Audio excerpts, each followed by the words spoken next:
Hello అండి అందరికీ. ఈరోజు నేను మిర్చి బజ్జీ చేస్తున్నాను.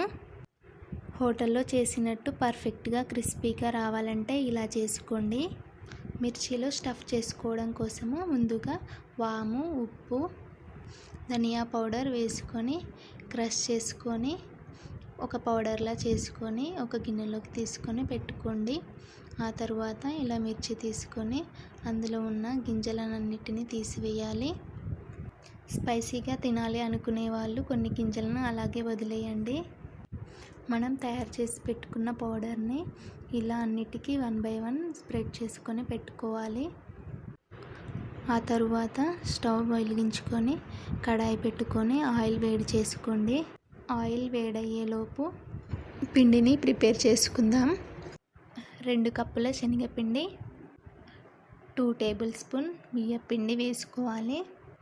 1/2 టీ స్పూన్ వాము, రుచికి సరిపడా సాల్ట్, 1/2 టీ స్పూన్ వంట సోడా, 1/2 టీ స్పూన్ కారం వేసుకొని మంచిగా కలుపుకోవాలి. అన్నీ కలిసేలాగా ఇలా బాగా కలుపుకున్న తర్వాత కొన్ని వాటర్ వేసుకుంటూ కలుపుకోవాలి. పిండిని ఉండల్లా లేకుండా ఇలా మంచిగా కలుపుకోవాలి.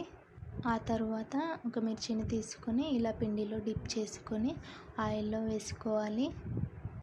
ఇలా 1 by 1 మిర్చిని ఆయిల్లో వేసుకొని మంచిగా వేయించుకోవాలి. మిర్చిని పూర్తిగా కాకుండా హాఫ్ బాయిల్ చేసుకొని పక్కకు తీసుకోవాలి. మిర్చిని ఒకేసారి వేయించడం వల్ల లోపల ఉన్న పిండి ఉడకదు. అందుకని మిర్చిని 2 సార్లు వేయించుకోవాలి. చూడండి మిర్చి ఎలా రెడ్గా క్రిస్పీగా అయిందో. ఆ తర్వాత మిర్చి స్టఫింగ్ కోసము పల్లీలను వేయించుకోవాలి. పల్లీలు, ఉల్లిపాయలు, కొత్తిమీర, కారం, ఉప్పు అన్నిటినీ కలిపి ఇలా మిర్చిలో స్టఫ్ చేసుకోవాలి. అంతే అండి, హోటల్ స్టైల్ మిర్చి రెడీ అయింది.